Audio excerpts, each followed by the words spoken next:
Hello and welcome back to my YouTube channel. मेरा नाम है मोनिका। आज हम करेंगे क्लास 10th के यूरोप में राष्ट्रवाद का उदय चैप्टर के कुछ वेरी इंपॉर्टेंट क्वेश्चंस चार्ट्स के थ्रू। फर्स्ट टॉपिक है हमारा यूनानी स्वतंत्रता युद्ध। इसके दो डेट्स हमेशा याद रखनी है आपने जो बहुत ही इंपॉर्टेंट है, एक तो 1821 और 1832 की कुस्तुनतुनिया की संधि। Let's start with the first point. 15वीं शताब्दी में यूनान ऑटोमन साम्राज्य का भाग था। क्रांतिकारी राष्ट्रवाद के उदय के बाद 1821 में यूनान में स्वतंत्रता के लिए संघर्ष शुरू हुआ। कवियों और कलाकारों ने यूनान को यूरोपीय सभ्यता का पालना बताकर प्रशंसा की और एक मुस्लिम साम्राज्य के विरुद्ध यूनान के संघर्ष के लिए जनमत जुटाया। तो मतलब ऑटोमन साम्राज्य जो है वो एक मुस्लिम साम्राज्य था। यूनान जो आज के टाइम में जो हम जिसको ग्रीस बोलते हैं बेटा, वो है ये। लॉर्ड बायरन जैसे कवि ने संघर्ष के लिए धन इकट्ठा किया और बाद में युद्ध लड़ने भी गए, जहां 1824 में बुखार से उनकी मृत्यु हो गई। तो 1 मार्क क्वेश्चन आता है आपको कि कौन से कवि थे जो यूनान के स्वतंत्रता संघर्ष के लिए वहां पर गए थे। तो लॉर्ड बायरन। 1832 में कुस्तुनतुनिया की संधि के अंतर्गत यूनान को स्वतंत्र राष्ट्र के रूप में स्वीकृति मिली और इसकी स्वतंत्रता को रूस, इंग्लैंड और फ्रांस द्वारा मान्यता प्रदान की गई। तो ये हैं बहुत इंपॉर्टेंट पॉइंट्स इस टॉपिक के। नेक्स्ट आते हैं most important question and topic of this chapter, 1815 की वियना संधि। नेपोलियन की युद्ध के हार के बाद ये संधि हुई थी। तो देखते हैं 1815 में ब्रिटेन, रूस, प्रशिया और ऑस्ट्रिया जैसी यूरोपीय शक्तियों जिन्होंने नेपोलियन को हराया था, उन्होंने यूरोप में मिलकर एक समझौता तैयार करा और वो वियना में मिले। इस सम्मेलन की मेज़बानी करी थी ऑस्ट्रिया के चांसलर ड्यूक मेटरनिख ने। आपको याद होगा इन्होंने ही कहा था कि जब फ्रांस चीखता है तो पूरे यूरोप को सर्दी जुकाम हो जाती है। तो इसके कुछ मुख्य पॉइंट्स देख लें हम। उत्तरी नीदरलैंड में साम्राज्य की स्थापना की गई और दक्षिण में जिनीवा के पीडमोंट के साथ मिला दिया गया। प्रशिया को पश्चिम में नए क्षेत्र दिए गए और पूर्व में रूस को पोलैंड का हिस्सा दे दिया गया। तो ऐसे ना पूर्व पोलैंड, प्रशिया, पश्चिम ऐसे याद रखना। ऑस्ट्रिया को उत्तरी इटली का नियंत्रण सौंपा गया। फ्रांस की सीमाओं पर कई राज्य कायम कर दिए गए ताकि भविष्य में फ्रांस जो है वो विस्तार ना कर सके। नेपोलियन ने 39 राज्यों का एक जर्मन संगठन बनाया था, उसमें कोई बदलाव नहीं किया गया और इस संधि का जो मुख्य लक्ष्य था कि नेपोलियन के कानूनों को बदल देंगे, ठीक है। और जबकि जो प्रशिया है उसको सैक्सनी का एक भाग दिया गया और 1815 में रूढ़िवादी शासन व्यवस्थाएं आई। वे सब तानाशाही के प्रकृति की थी, मतलब कि वो सब वापस लाना चाहते थे, फिर से राजतंत्र को, फिर से तानाशाही शासन, फिर से रूढ़िवादी शासन। तो एक क्वेश्चन आता है कि रूढ़िवादी शासन वापस आ गया था वियना संधि के बाद, तो उसका उत्तर होगा हाँ। ओके। और लास्ट में फ्रांस की सीमाओं पर कई राज्य कायम कर दिए ताकि भविष्य में फ्रांस विस्तार ना कर सके। तो ये मुख्य उद्देश्य भी था वियना संधि का। Okay, now let's come to the next important topic which is also one of my favourites because इस पर अगर क्वेश्चन आता है बहुत आसान है इसको लिखने के लिए। तो ये है ज़ोल्वेराइन जो 1834 में जिसका गठन किया गया था। अब नेपोलियन के प्रशासनिक सुधारों के बाद जर्मन भाषी इलाकों ने 39 राज्यों का एक महासंघ बनाया, ठीक है। कितने राज्य? 39। परंतु इनमें प्रत्येक की जो मुद्रा और नापतोल की प्रणाली थी वो अलग अलग थी, ठीक है। अब अलग अलग होने से प्रॉब्लम्स थी। एक व्यापारी को अनेक स्थानों पर सीमा शुल्क देना पड़ता था और शुल्क वस्तु के आकार के आधार पे होता था, तो जितना ज़्यादा भारी हुआ तो उतना ज़्यादा शुल्क। हर क्षेत्र में नापतोल की प्रणाली जो थी वो अलग अलग होने से हिसाब लगाने में अधिक समय लगता था। तो इसके लिए उन्होंने क्या किया, एक वाणिज्यिक वर्ग के द्वारा एक बाधा रहित पूंजी के आवागमन के लिए 1834 में एक एकीकृत आर्थिक क्षेत्र की मांग की गई और ये प्रशिया की पहल पर किया गया। और मतलब क्या था इसका, 1834 का जो ज़ोल्वेराइन था वो एक शुल्क संघ बन गया। इसमें अधिकांश जर्मन राज्य सम्मिलित हो गए, ठीक है। 39 वाले याद रखना इसको। इसके मेन 2 पॉइंट्स, शुल्क अवरोधकों को समाप्त कर दिया और नंबर 2 मुद्राओं की जो संख्या थी वो 30 से घटाकर 2 कर दी। ये 1 मार्क क्वेश्चन आता है बहुत बारी, ठीक है। नेक्स्ट आते हैं हम कि जो ज़ोल्वेराइन की स्थापना के बाद आर्थिक और राजनीतिक बहुत लाभ हुए। आर्थिक क्षेत्र में एकता स्थापित हो गई जिसमें ऑस्ट्रिया सम्मिलित नहीं था। तो कौन सा राज्य या देश सम्मिलित नहीं था अगर क्वेश्चन आता है आपको, तो ऑस्ट्रिया सम्मिलित नहीं था इसमें, ठीक है।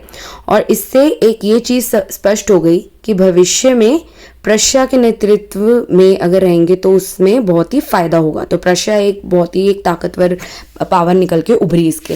बाद। नेक्स्ट आते हैं मरियान और जर्मेनिया के बारे में पढ़ेंगे। आपको याद है ये फ्रांस और जर्मनी के रूपक थे। 18वीं और 19वीं शताब्दी में कलाकारों ने राष्ट्र का एक मानवीकरण करके एक देश को इस प्रकार चित्रित किया जैसे कि वह कोई व्यक्ति हो।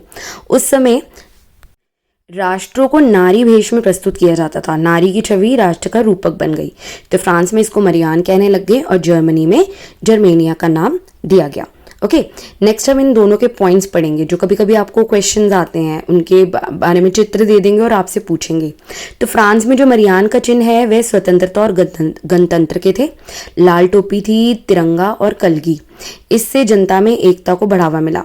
वहीं जर्मेनिया की बात करें तो वह जर्मन राष्ट्र का रूपक थी। मरियान की छवि सिक्कों और डाक टिकटों पर अंकित की गई। ठीक है, और यहीं पे जो जर्मेनिया है उसके चाक्षुष अभिव्यक्तियों में जर्मेनिया जो थी वो बलूत के वृक्ष के पत्तों का मुकुट पहने थी।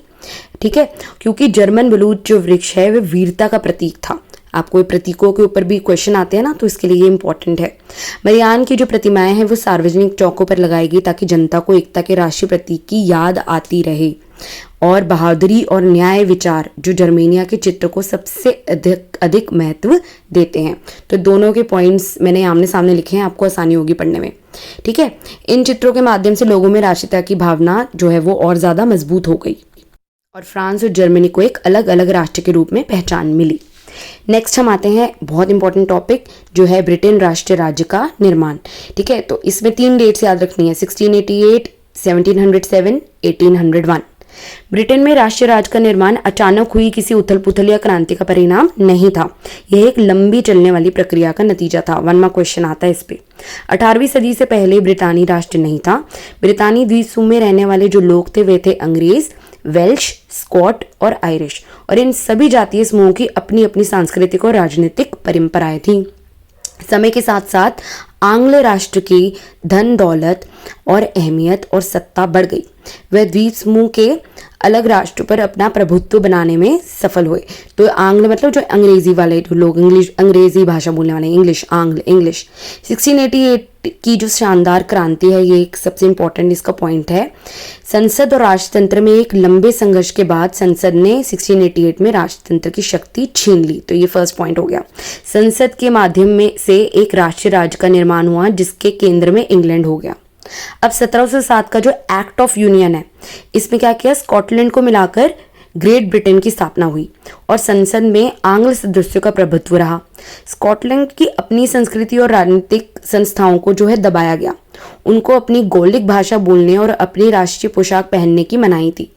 अब 1801 में जब आयरलैंड को मिला लिया तो इससे यूनाइटेड किंगडम में इसको सम्मिलित किया गया और नए ब्रिटानी राष्ट्र का निर्माण हो गया जिसका अपना प्रतीक चिन्ह था, अपना ब्रिटानी झंडा था और अपना ही राष्ट्र गीत था। और इस प्रकार ब्रिटेन में राष्ट्रवाद का इतिहास जो है वो शेष यूरोप से अलग था। तो अगर क्वेश्चन आता है कि कैसे अलग था तो सबसे पहले तो बताना है एक लंबी प्रक्रिया का नतीजा था और इसमें ये 3 डेट्स याद रखनी है आपने, 1688, 1707, 1801। और इन तीनों डेट में क्या क्या हुआ वो आपको ऊपर पॉइंट्स में मिल गया है। नेक्स्ट आते हैं हम फ्रांस की राष्ट्रीय सभा 1848 के महत्वपूर्ण निर्णय। नंबर 1, राष्ट्रीय सभा ने एक गणतंत्र की घोषणा करी। अब इसमें क्या होगा, 21 वर्ष के ऊपर के सभी वयस्क पुरुष को मत अधिकार मिलेगा और काम के अधिकार की गारंटी दी। अब काम के अधिकार की गारंटी दिया तो रोजगार उपलब्ध कराना होगा, तो उसके लिए राष्ट्रीय कारखाने स्थापित किए गए। ठीक है ना, एक के बाद एक पॉइंट्स को ना आप एक सीक्वेंस में याद करो कि पहले क्या हुआ तो अच्छा इसके परिणाम स्वरूप ये हुआ होगा, तो आपको याद हो जाएगा। Okay, coming to the next topic. 1830 और 48 की क्रांतियों का नेतृत्व किसने किया, इनमें कौन लोग शामिल थे? तो इनका नेतृत्व उदारवादी राष्ट्रवादियों ने किया जो शिक्षित मध्यवर्गीय विशिष्ट लोग थे। इनमें प्रोफेसर, स्कूली अध्यापक, क्लर्क और वाणिज्य में लगे मध्य वर्गों के लोग शामिल थे। ठीक है, क्योंकि एक समरी है तो छोटे छोटे पॉइंट्स हैं इनमें। ठीक है, नेक्स्ट आते हैं हम जुसेप्पे मज़ीनी के बारे में पढ़ेंगे। बहुत इजी पॉइंट्स है, अभी याद हो जाएंगे आपको। इन्होंने इटली के एकीकरण में क्या योगदान किया उसके बारे में है इसमें। तो फर्स्ट पॉइंट है वे एक इतालवी या इटली के क्रांतिकारी थे। इनका जन्म 1807 में हुआ। वे कार्बोनारी की सीक्रेट सोसाइटी उसके सदस्य थे। इन्होंने खुद अपने 2 गुप्त सोसाइटी या 2 गुप्त संगठन बनाए। इस पे क्वेश्चन आता है हर साल। एक तो बनाया इन्होंने मरसाए में यंग इटली और बर्न में यंग यूरोप। मरसाए और बर्न जो है वो जगह के नाम है। ठीक है, यंग इटली, यंग यूरोप। मेज़ीनी जो थे या मेज़ीनी जैसे आप बुलाना चाहें, इटली के छोटे छोटे राज्यों को एकीकृत करके एक गणराज्य बनाना चाहते थे, तो ये उनका गोल था। उन्होंने उनसे प्रभावित होकर जर्मनी, स्विट्जरलैंड और पोलैंड में भी कई गुप्त संगठन बनाए गए। रूढ़िवादी लोग जो है वो मेज़ीनी से बहुत डरते थे, और आपको याद होगा मेटरनिक ने भी कहा था कि यूरोप समाज का सबसे खतरनाक व्यक्ति कौन है, जुसेप्पे मेज़ीनी। ठीक है, 1 मार्क क्वेश्चन आता है ये भी। नेक्स्ट हम आते हैं काउंट कैमिली दे कावूर के बारे में। इनका भी नाम जो है वो इटली के एकीकरण से जुड़ा है। ठीक है, तो इटली के एकीकरण में इनका बहुत महत्वपूर्ण योगदान रहा। ये कौन थे? वे पीडमोंट सार्डिनिया के प्राइम मिनिस्टर थे। वे धनी थे और सुशिक्षित थे। 1859 में इन्होंने ऑस्ट्रिया को हराने में सफल रहे और इसमें उन्होंने फ्रांस का साथ लिया। तो इस लड़ाई में उनकी सेना के अलावा जुसेप्पे गैरिबाल्डी के नेतृत्व में कई सेवकों ने भी हिस्सा लिया। अब गैरिबाल्डी के बारे में एक पॉइंट बोलूंगी। इनके जो स्वयं सेवक थे उनका नाम था रेड शर्ट्स, और इन्होंने जो अभियान चलाया था उसको बोलते हैं 1000 लोगों का अभियान। तो इसको याद रखना, 1 मार्क क्वेश्चन कभी कभी इस पे से भी आता है। 1860 में उन्होंने दक्षिण इटली पर धावा बोल दिया और स्पेनिश शासकों को उखाड़ फेंकने में सफल हुए। तो मतलब कि इटली पर किसका जो मेन है जो शासन चल रहा था, स्पेन का। 1861 में विक्टर इमैनुअल को एकीकृत इटली का राजा घोषित किया गया। कावूर उस एकीकृत इटली के प्राइम मिनिस्टर बन गए। नेक्स्ट टॉपिक, बाल्कन प्रदेशों में राष्ट्रवादी तनाव क्यों पनपा, ये भी क्वेश्चन आता है। 1871 के बाद यूरोप में गंभीर राष्ट्रवादी तनाव का मुख्य स्रोत जो था उसको बाल्कन क्षेत्र कहते हैं। तो ये 1 मार्क क्वेश्चन आता है। भूगोलिक और जातीय भिन्नता थी इस क्षेत्र में, और एक बड़े हिस्से पर इसमें ऑटोमन साम्राज्य का प्रभुत्व था। तुर्क के लोग जो थे, जो ऑटोमन साम्राज्य के जो लोग थे वो तुर्की थे, वे बाल्कन और ईसाई जातियों का शोषण करते थे, और जिससे बाल्कन जातियों में बहुत असंतोष फैल चुका था। बाल्कन क्षेत्र में राष्ट्रीयता की भावना का प्रसार कैसे हुआ? जब ऑटोमन साम्राज्य का विघटन के कारण बाल्कन क्षेत्र की स्थिति जो थी वो काफी विस्फोटक हो गई। ठीक है, क्योंकि बहुत ज्यादा असंतोष फैल चुका था, जो एकता का भाव भी था इस क्षेत्र में। तो हर राज्य अपने लिए अधिक से अधिक प्रदेश प्राप्त करना चाहता था, इसलिए वहां पर तनाव था। बाल्कन क्षेत्र में यूरोपीय शक्तियों के बीच प्रतिस्पर्धा होने लग गई, इससे तनाव और अधिक बढ़ गया कि वो चाहते थे कि वो इन पर कब्जा कर ले इस क्षेत्र पर। ठीक है,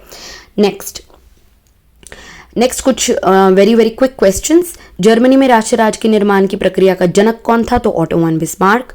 United kingdom of great Britain की स्थापना कब हुई? 1707 एक्ट ऑफ यूनियन के तहत।